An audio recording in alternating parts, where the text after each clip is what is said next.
আসসালামু আলাইকুম। আশা করি সবাই ভালো সুস্থ আছো। আলহামদুলিল্লাহ আমরা ভালো আছি। Guys welcome back to our channel. আবার শিখেছি একটা নতুন রেসিপি নিয়ে। আশা করি বন্ধুরা রেসিপিটা তোমাদের ভালো লাগবে, তাহলে দেখতে থাকো আর সাথে থাকো। প্রথমে আমার গাছের সুন্দর সুন্দর ফুলগুলো তোমাদের দেখাতে থাকলাম, তারপরে চলো একেবারে রান্নাঘরে চলে যাই। অনেক প্রীতীয় শুভেচ্ছা জানিয়ে আমি আজকে নতুন একটা রেসিপি নিয়ে চলে এলাম বন্ধুরা।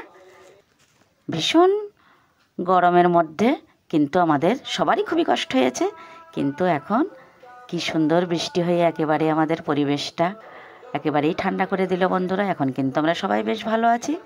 কদিন কিন্তু ভীষণ ভীষণ পরিমাণে গরম পড়েছে, একেবারে সবাই যেন অস্বস্তিতে ভুগছিলাম।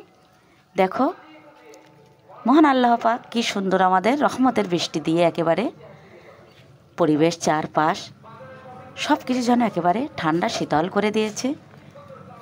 এরই মধ্যে আমি একটা রেসিপি নিয়ে চলে এলাম বন্ধুরা।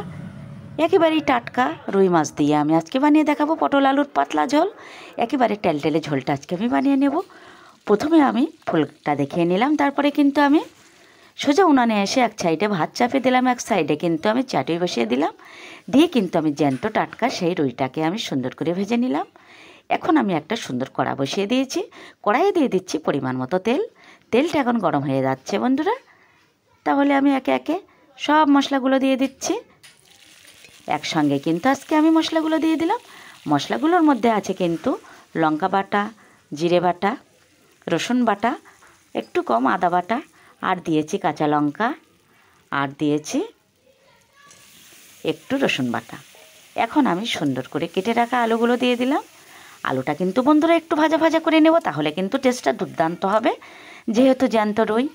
আর এখনকার পটলটা খুব একটা খারাপ লাগছে না খেতে।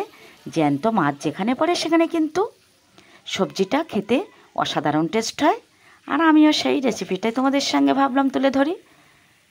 আলুটা আমি মশলার মধ্যে একটু কষিয়ে নিয়ে কিন্তু আমি এখন সুন্দর করে কেটে রাখা সেই সবুজ সবুজ পটলগুলো দিয়ে দিলাম। আর এখানেই কিন্তু একেবারেই জমে যাবে মাছটা দিলেই। এখন আমি কিন্তু অনবরত কষাতে থাকবো। সুন্দর করে আমি কষিয়ে নিচ্ছি। কড়াইয়ের মধ্যে কিন্তু সবজি কষানোটা খুব সুন্দর হয়, আর এই জন্য টেস্টটাও কিন্তু দ্বিগুণ হয়।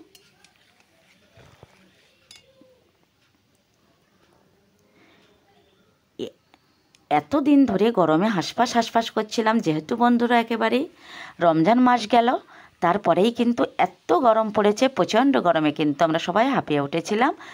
কেউ কেউ অনেক অসুস্থও হয়ে গেছে। আর আমরা গ্রামের মধ্যে শহরের মানুষদের তাহলে কতটা কষ্ট হয়েছে বন্ধুরা।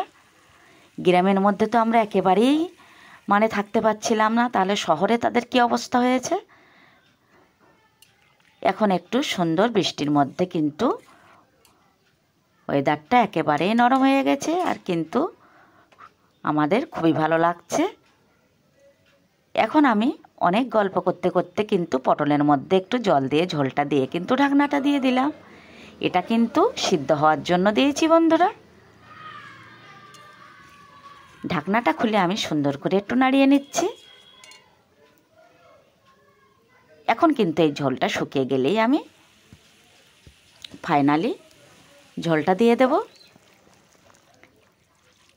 দেখো বন্ধুরা, কথা বলতে বলতে কিন্তু আমার সবজিটা একেবারেই রেডি। এখন আমি ঝোলটা দিয়ে দিলাম। এখন কিন্তু ঝোলটা ফোটার অপেক্ষায় আছে। ঝোলটা ফুটে গেলেই কিন্তু আমি সুন্দর করে সেই ভেজে রাখা রুই মাছগুলো সাজিয়ে দেব। আর এভাবেই কিন্তু রান্নাটা আমি শেষ করব। যদি কিছু ভালো লেগে থাকে বন্ধুরা, চ্যানেলটি অবশ্যই সাবস্ক্রাইব করবে। আর যেসব বন্ধুরা নতুন তারা কিন্তু লাইক দিয়ে ভিডিওটা দেখা শুরু করবে। আর যেসব বন্ধুরা আগে থেকে চ্যানেলটি সাবস্ক্রাইব করেছে তাদের কিন্তু অসংখ্য অসংখ্য ধন্যবাদ। দেখো বন্ধুরা, ঝোলটা দিয়ে কিন্তু আমি ঢাকনা দিয়ে ঢেকে দিলাম। এখন কিন্তু আমার একেবারেই সবজি রান্না রেডি। এখন আমি একটু নাড়িয়ে নিচ্ছি। আবার দেখা হচ্ছে এটা নতুন কোনো ভিডিওর সাথে। ততক্ষণই সবাই ভালো সুস্থ থেকো। আল্লাহ হাফেজ।